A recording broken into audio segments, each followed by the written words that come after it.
باللہ من الشیطان الرجیم بسم اللہ الرحمن الرحیم الحمد للہ رب العالمین وصلی اللہ علی محمد وآلہ الطاہرین۔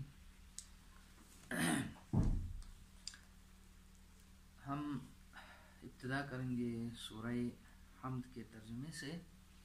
انشاءاللہ ہماری کوشش رہے گی جتنا ہم سے ہو سکتا ہے قرآن مجید کا ترجمہ اپنے بساط کے مطابق آپ کو پیش کریں۔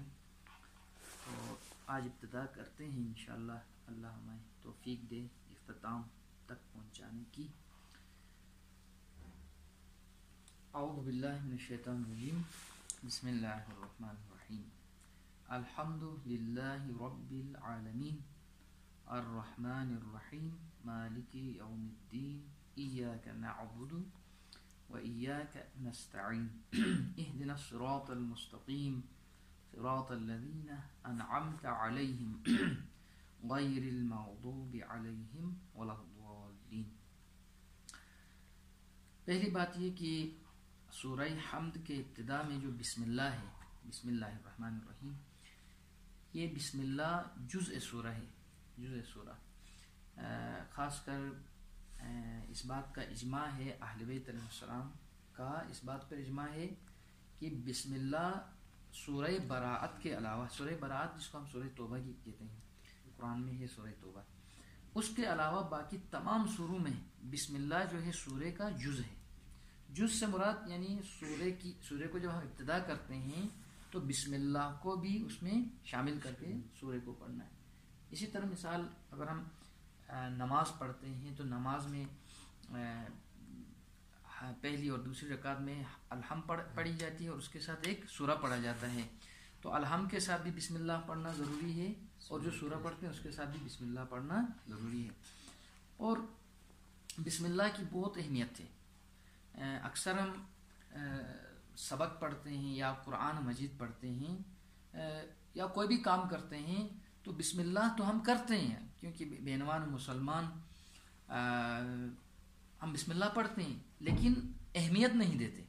ہم مثال ہم کسی مکتب میں جاتے ہیں، مدرسے میں جاتے ہیں یا اسکول میں جاتے ہیں، ان سے کہتے ہیں بسم اللہ پڑھیں، کوئی آپ قرآن کھول کے کہتے ہیں بسم اللہ شروع کریں، تو وہ بچہ ہو یا بڑا فوراً کہہ کے اعوذ باللہ من الشیطان الرجیم بسم اللہ الرحمن الرحیم، مطلب یعنی اہمیت نہیں ہوتی بسم اللہ کی، حالانکہ بسم اللہ کو بنیادی اہمیت حاصل ہے۔ جتنا بسم اللہ کو ٹھہر کر سکون سے پڑھیں گے اتنا ہی اس سبق کا، اس کام کا نتیجہ بھی بہترین نتیجہ ہوگا۔ اور یہ روایات میں ذکر ہے، حدیث ہے کہ ہر وہ کام جو بسم اللہ کے بغیر شروع کیا جائے گا وہ کام ابتر ہے۔ ابتر کا مطلب دم بریدہ مطلب جس کا کوئی نتیجہ نہیں ملے گا۔ ہم محنت کریں گے، کام کریں گے، سب کچھ کریں گے، لیکن بغیر بسم اللہ کے شروع کیا جس کی وجہ سے اس کا کوئی نتیجہ نہیں ملنا ہے۔ تو ہم زیادہ تفسیر اور اس پہ نہیں جاتے، کیونکہ ہمارا مطلب ہے ہم ترجمہ کریں قرآن فہمی کے لیے، تو ترجمے کے لیے یہی ہے کہ ہم زیادہ گہرائی پہ نہ جائیں، سرسری ترجمہ کریں۔ اور ایک بات آپ کو یہ بھی بتا دوں کہ قرآن مجید کا ترجمہ اگرچہ جو پڑھے لکھے ہوتے ہیں، جنہوں نے اسکول پڑھا ہے، تھوڑی محنت کی ہو اور کوشش کرتے ہیں، ان کے لیے ترجمہ سمجھ میں آ سکتا ہے، لیکن اصل بات یہ ہے ادبیات یعنی گرامر، عربی گرامر۔ مثال ہم انگلش پڑھتے ہیں تو انگلش گرامر ضروری ہے، ٹھیک ہے نہیں ہے؟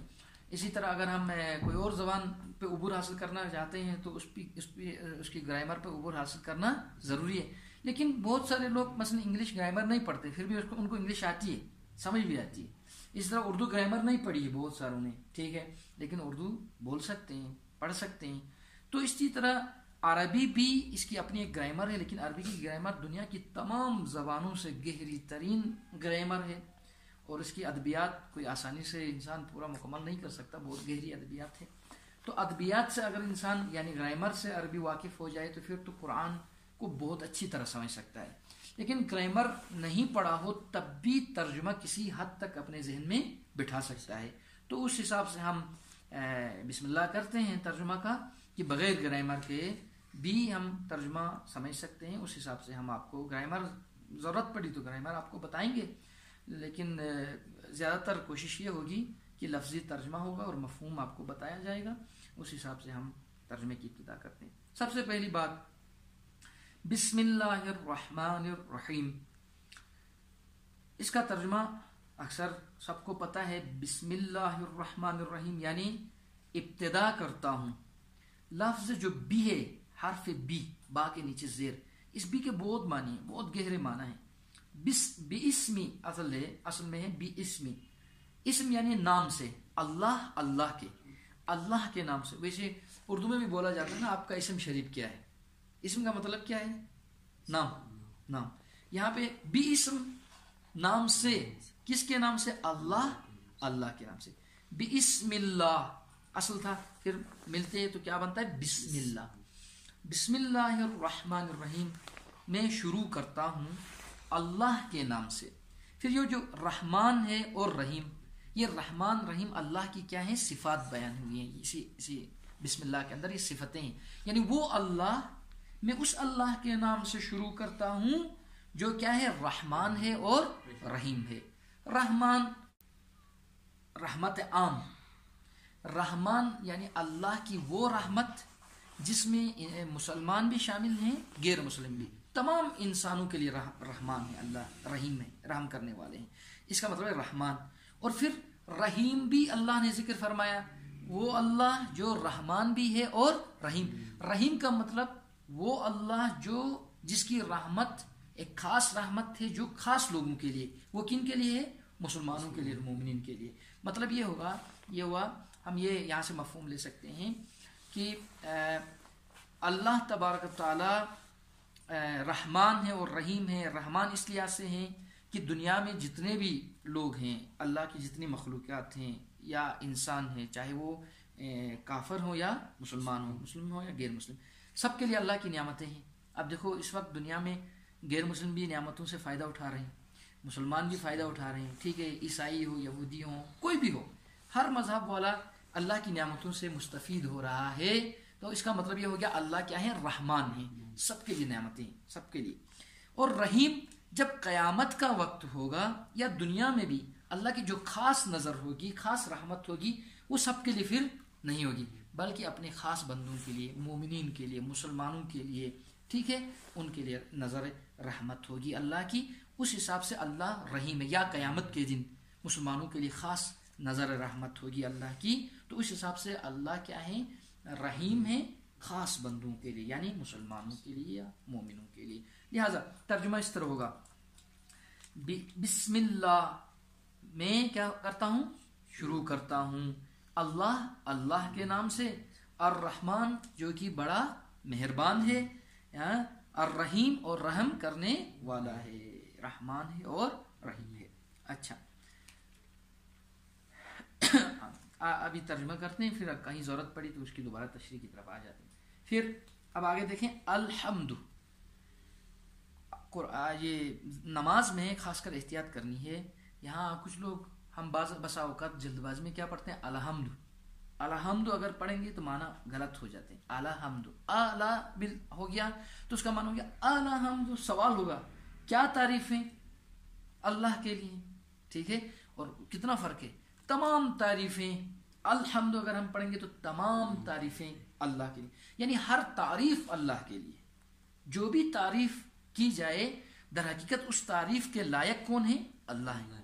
یہ الحمد پڑھیں گے تو الف لام اگر صحیح سے پڑھیں گے، خدا نخواستہ الحمد پڑھیں گے تو ایک سوال ہوتا ہے کہ کیا تعریفیں اللہ کے لیے۔ لہٰذا اس لیے ہم کہتے ہیں نماز میں تلفظ کی ادائیگی میں احتیاط کرنی چاہیے۔ اس کی وجہ یہی ہے کہ کیونکہ عربی میں زیر زبر پیش جب بدل جاتے ہیں، اپنی حرکت کو ہم بدل دیتے ہیں تو اس وقت معنی بھی کیا ہو جاتے ہیں؟ بدل جاتے ہیں، اس لیے احتیاط کرنا ہے۔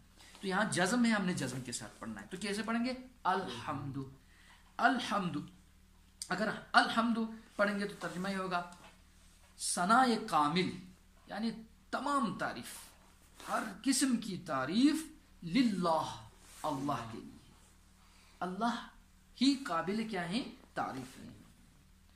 اچھا، جو رب العالمین، وہ اللہ جس کی ہم تعریف کریں، جو تعریف کے لائق ہے، کامل تعریف اس اللہ کے لیے ہے، وہ اللہ جو رب العالمین سارے جہان کا کیا ہے؟ پروردگار ہے، رب ہے، پرورش کرنے والا، رب مربی، رب کے معنی پرورش کرنے والا، پالنے والا ہے، پروردگار جس کا ترجمہ کیا جاتا ہے۔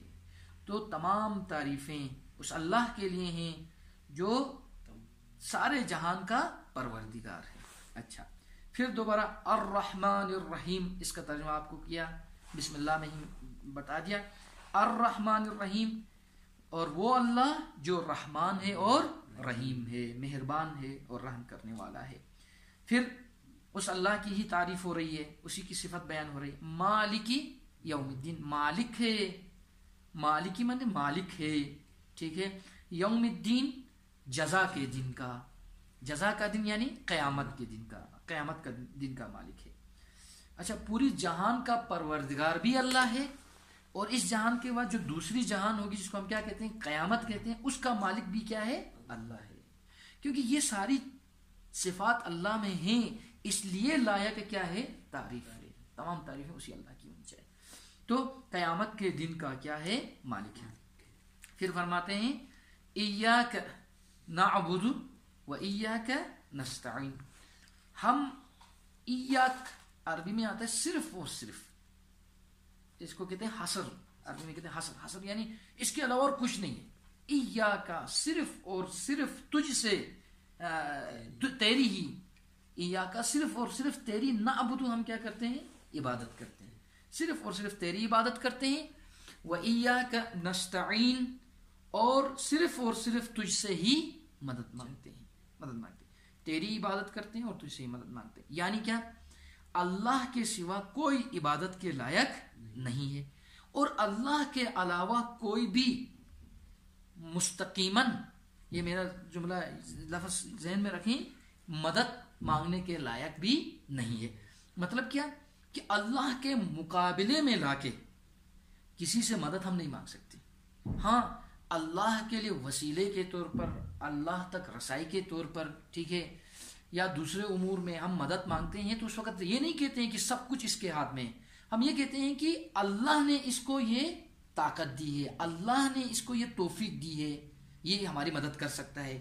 در حقیقت یہ جو مدد ہماری کوئی کر رہا ہے، در حقیقت اللہ کی مدد ہے، یعنی اللہ نے اس کو یہ توفیق دی ہے کہ وہ دوسروں کے کیا ہوتا ہے؟ کام آتا ہے۔ تو لہٰذا ایاک نعبد و ایاک نستعین، اس کی تشریح ہم انشاءاللہ کر بھی لیں گے، جب ترجمہ ختم ہوگا اس کی مفصل تشریح کریں گے۔ تو ابھی صرف ترجمہ دیکھیں، ایاک نعبد، ہم تیری ہی عبادت کرتے ہیں، صرف تیری عبادت کرتے ہیں، و ایاک، اور صرف تجھ سے ہی، نستعین، مدد مانگتے ہیں۔ استعانت کا مطلب ہے نستعین، مدد مانگتے ہیں، ٹھیک ہے۔ اہدنا، ہمیں قائم رکھ، یہ ترجمہ بھی ہوا ہے، یا اہدنا، ہمیں ہدایت فرما، یہ ترجمہ بھی ہوا ہے، الصراط المستقیم، مستقیم یعنی سیدھے، مستقیم کہتے ہیں سیدھے، سیدھے راستے کی ہمیں ہدایت فرما، ایک ترجمہ یہ بھی ہے، اور سیدھے راستے پر ہمیں گامزن رکھ، یہ بھی ترجمہ ہے، یعنی سیدھے راستے پہ ہمیں قائم رکھ، یعنی جو سیدھا راستہ کو کیا ہے؟ اسلام کا راستہ، ٹھیک ہے، دین اسلام کا راستہ، محمد مصطفیٰ کی دین کا راستہ، قرآن کا راستہ، جس پہ ابھی ہم چل رہے ہیں، یہ ایک سیدھا راستہ ہے۔ تو اللہ سے ہم دعا کرتے ہیں کہ پروردگارا اس راستے پر ہمیں کیا رکھ؟ قائم رکھ۔ تو اہدنا الصراط المستقیم، ہمیں قائم رکھ، الصراط، اس راستے پر، المستقیم جو کہ کیا ہے؟ سیدھا راستہ، یعنی سیدھے راستے پر ہمیں قائم رکھ۔ اچھا، پھر صراط الذین، ان لوگوں کا راستہ، وہ صراط مستقیم کیا ہے؟ اس کی تشریح ہو رہی ہے، صراط الذین، ان لوگوں کا راستہ، انعمت علیہم، جن پر تو نے کیا کیا ہے؟ انعام کیا ہے، جن پر تو نے اپنا انعام کیا یعنی اپنا کرم کیا ہے، ان کا راستہ، یہی سیدھا راستہ ہے۔ یعنی کیا؟ انبیاء کا راستہ، اولیاء کا راستہ، اہل بیت کا راستہ، یہ راستہ کیا ہے؟ سیدھا راستہ ہے، ٹھیک ہے، یہ صراط مستقیم ہے، اس پر ہمیں قائم رہا یا اس پر ہمیں چلا، یہ ہم دعا کر، یہ اس کا ترجمہ ہوتا ہے۔ صراط الذین، ان لوگوں کا راستہ، انعمت علیہم، جن پر تو نے انعام کیا ہے، غیر المغضوب علیہم، نہ ان لوگوں کا راستہ. یہاں دو ترجمے دونوں میں آپ کی خدمت میں عرض کروں گا. غیر المغضوب علیہم، نہ ان لوگوں کا راستہ جن پر تو غضبناک ہوا ہے، جن پر تیرا غضب ہوا ہے. ولا الضالین، اور نہ ہی ان لوگوں کا راستہ جو کیا ہیں گمراہ ہو گئے ہیں. یعنی جن پر تیرا غضب ہوا ہے اور جو گمراہ ہوئے ہیں ان کا راستہ نہ دکھا، بلکہ یا ان کے راستے پر نہ چلا، بلکہ صراط مستقیم پر چلا. اور صراط مستقیم وہ راستہ ہے جن پر تم نے انعام کیا ہے، تیرا انعام. اچھا دوسرا ترجمہ میں نے کہا تھا، اب خدمت عرض کروں گا. اب دیکھیں دوبارہ یہاں سے صراط الذین انعمت علیہم، ان لوگوں کا راستہ جن پر آپ نے انعام کیا ہے. غیر المغضوب علیہم، اور وہ لوگ ایسے ہیں جن پر تیرا غضب نہیں ہوا. یہی صراط مستقیم والے وہ لوگ ہیں جن پر تیرا غضب نہیں ہوا ہے اور جو گمراہ بھی نہیں ہے. ان دو ترجموں میں آپ فرق محسوس کر رہے ہیں. پہلا ترجمہ یہ تھا کہ ہمیں سیدھے راستے پر گامزن رکھ جن پر تو نے کیا کیا ہے انعام کیا ہے، نہ ان لوگوں کا راستہ. پہلے اس طرح ترجمہ کیا تھا. اب ہم کیسے ترجمہ کریں؟ ہمیں سیدھے راستے پر گامزن رکھ جن پر تو نے کیا کیا ہے انعام کیا ہے اور ان پر تیرا غضب نہیں ہوا ہے. ٹھیک ہے، جن پر تیرا غضب نازل نہیں ہوا اور جو گمراہ نہیں ہیں ان کے راستے پر ہمیں گامزن رکھ. یہ دو ترجمے ہوتے ہیں. ٹھیک ہے، تو اس کی مزید وضاحت ضرورت پڑی تو انشاءاللہ اگلے درس میں ہوگا. ابھی ایک دفعہ ترجمہ سرسری آپ دیکھ لیں بغیر تشریح کے، سیدھا ترجمہ آپ دیکھیں. بسم اللہ الرحمن الرحیم، شروع کرتا ہوں میں اللہ کے نام سے جو رحمان ہے اور رحیم ہے، مہربان ہے اور رحم کرنے والا ہے. الحمد للہ، تمام تعریفیں اللہ کے لیے ہیں، اس اللہ کے لیے رب العالمین جو سارے جہان کا پروردگار ہے، رب ہے. اور اس کی صفت کیا ہے؟ الرحمن الرحیم، جو رحمان ہے اور رحیم ہے، مہربان ہے اور رحم کرنے والا ہے. پھر مالک یوم الدین، اور قیامت کے دن کا مالک ہے، روز جزا کا مالک ہے. ایاک نعبد، ایاک ہم تیری ہی عبادت کرتے ہیں، نعبد عبادت کرتے ہیں، و ایاک اور تجھ سے ہی نستعین مدد مانگتے ہیں. اہدنا الصراط المستقیم، ہمیں صراط مستقیم پر گامزن رکھ. صراط مستقیم یعنی سیدھے راستے پر گامزن رکھ. پھر صراط مستقیم کی وضاحت ہو رہی ہے. صراط الذین، ان لوگوں کے راستے پر، انعمت جن پر تو نے انعام کیا ہے، علیہم جن پر، ان لوگوں کا راستہ جن پر آپ نے انعام کیا ہے. غیر المغضوب علیہم، نہ ان لوگوں کا راستہ جن پر آپ کیا ہوئے ہیں غضبناک ہوئے ہیں. ولا الضالین، اور نہیں ان لوگوں کا راستہ جو گمراہ ہوئے ہیں. اس کا دوسرا ترجمہ بھی دیکھیں. صراط الذین انعمت علیہم، ان لوگوں کا راستہ جن پر تو نے انعام کیا ہے. غیر المغضوب علیہم، اور وہ لوگ ایسے ہیں جن پر تیرا غضب نازل نہیں ہوا ہے، جو صراط مستقیم والے ہیں. ولا الضالین، اور جو گمراہ بھی نہیں ہوئے ہیں. تو یہ دونوں ترجمے آخری اس آیت کے آخری حصے کے دونوں ترجمے ہوتے ہیں. وصلی اللہ علی خیر خلقہ محمد و آلہ الطاہرین. صدق اللہ العلی